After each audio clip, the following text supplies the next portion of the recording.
on guys, in today's video I'll be sharing with you 7 get rich advice that wealthy people ignore. You know, the ultra rich people often share some advice on TV, social media and podcasts, but if you've been close enough or you've studied them enough, you would realize that what they do in reality sometimes differ from what they tell you in stories, in podcasts, on social media, on TV, in books, and so on. So if we can understand what they genuinely do, it will help you to prioritize your path to building wealth for yourself. Number 1, avoid debt at all costs. When I researched and got close to some wealthy people, I realized that they see debt differently. They see debt as a strategic tool. For instance, Elon Musk, that we all know, used a $465 million loan from the United States of America Department of Energy in 2010 to fund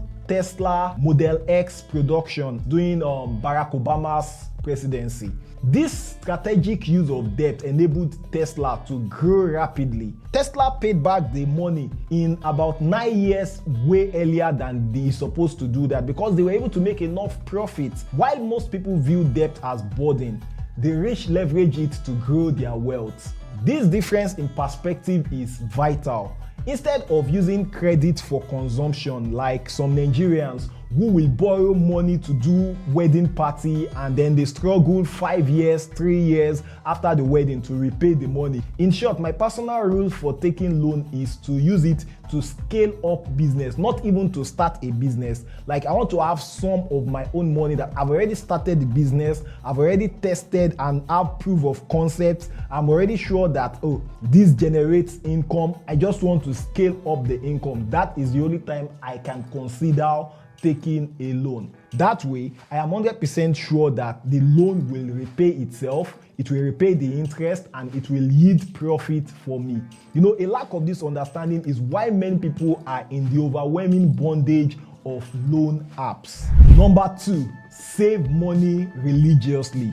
Well, we are often told that saving is the path to financial security, but the rich people know that saving alone rarely leads to wealth. Wealthy people invest in assets that appreciate over time, things like stock, real estate, or businesses. Money in the bank depreciates with inflation, especially in my country, Nigeria. If you have 1 million naira some years ago, that 1 million naira is about $1,000. But maybe like just a year down the line or 2 years, not up to 2 years, that same 1 million naira is just about $500. See how much of purchasing power that money has lost, plus inflation and other economic indices. So saving can actually be a great way to cultivate discipline, but saving should not be an end in itself. It should be a means to an end. You might want to save, maybe to invest, but you don't just want to keep saving in the long term without having a goal for it. Rather than holding on to cash, prioritize investing to make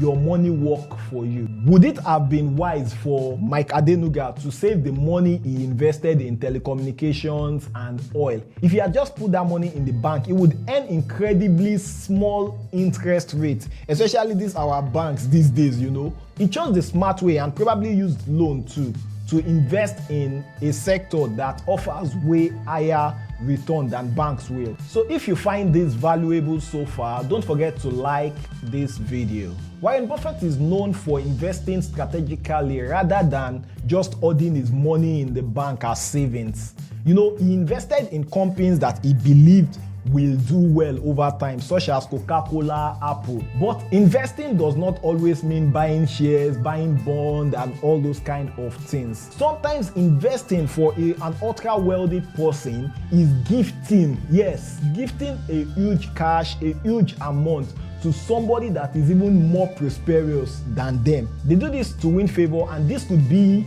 something like supporting a political aspirant. You can see Elon Musk supporting Donald Trump in the US election. This could be going to Dubai for an expensive one-day seminar for the same information that if they research online well, they could get on the internet. But they do this mostly for networking purpose. So let's move on to number 3. Number 3, always cut costs and reduce spending. The truth is that there is limit to which you can cut cost, but there is no limit to how much more you can make. So the common advice we get is to cut back when things are tough, like in recent time, in this recent economy. But the wealthy people do the opposite of that. They use visible wealth to their advantage, and they maintain a luxurious lifestyle which can signal financial strength and attract business opportunities and rich partners. You know, that's the same thing Richard Branson does, the founder of Virgin Group. His lavish lifestyle and high-profile events, he used these activities to build a very strong personal brand that attracts high-end business opportunities. In contrast, cutting spending can make others think that you are struggling. I find it ironic, but it is the reality that people are naturally attracted to transact and gift the rich, but are repelled by people that are perceived to be struggling. So while cutting costs may be a good thing in the short run, in the long run plan and action should be to increase income and your income stream. Hit subscribe if you would like YouTube to serve you more of my contents like this. Number 4, diversify your investment. This looks like the most logical thing to do to mitigate against risk. And that was what I was also taught in school. But I observed that the most wealthy individuals don't diversify like that. They focus their money where they have the most knowledge, often putting all their eggs in one basket that they understand deeply. While the average advice is to diversify, the rich believe in concentrating on areas that they can control and manage the risk, because they understand the market like the back of their hands. By mastering one sector, they reduce the risk of spreading themselves thin. Instead of juggling multiple investments that you don't understand, consider deepening your knowledge in one area before diversifying. It's not like ultimately you won't diversify in the long run, but in the short run, don't diversify. Start with one sector or one business and conquer that mountain first. Understand that one business, understand that one sector, one industry first, and then drive it to success. After you have done that and you have that in the bag, it is at this point that you can consider diversification. You will agree with me that Jeff Bezos focused completely on building Amazon into a force to reckon with before he started diversifying into other ventures like Blue Origin, the Washington Post, and the rest. Number 5, get a job for financial security. Most people are programmed to only think of going to school, graduating, getting a job, and then working till they retire. And a stable job is usually seen as a reliable income source. But most wealthy individuals accumulate their fortune by building businesses or investing, not from a 9-to-5 job. While 9-to-5 job may provide steady income, they rarely create wealth. Wealthy people focus on ownership and investment, putting their money into projects that generate passive income.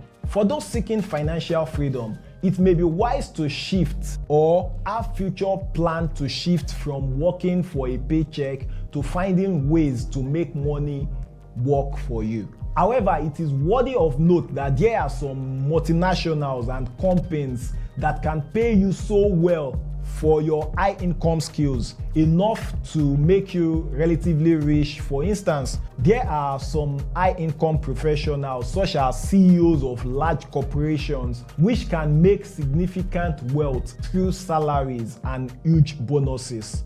Those are a few exceptions, not the rule, on which you can base your principle on. Don't forget to drop a comment below. Do you agree with my perspective? Do you have different takes or different thoughts on some of the things I have shared so far? And if you've not liked this video at this point, please hit the like button. Number 6, prioritize formal education. Although the rich often encourage that you go to school, they encourage schooling. If you can do your masters, do it. It's not bad. But many of them actually built their wealth through real-world experiences rather than academic credentials. While education is good and provides a good foundation, many wealthy individuals stopped pursuing degrees to take risk in the market, like Steve Jobs, Mark Zuckerberg dropped out of Harvard so he could focus more on building Facebook. And this has actually made him one of the wealthiest individuals in the world till date. Aside from Mark Zuckerberg, many people have benefited from creating their own businesses rather than working a traditional job which pays off. So it has become more important now than ever for you to develop practical skills and get hands-on experiences as soon as possible. You know, why schooling is actually not a scam. I don't believe that school is a scam. But most of the real lessons that you need to make money is not taught in the four walls of classroom. Check out this other video on this channel to learn more about making money online and managing money.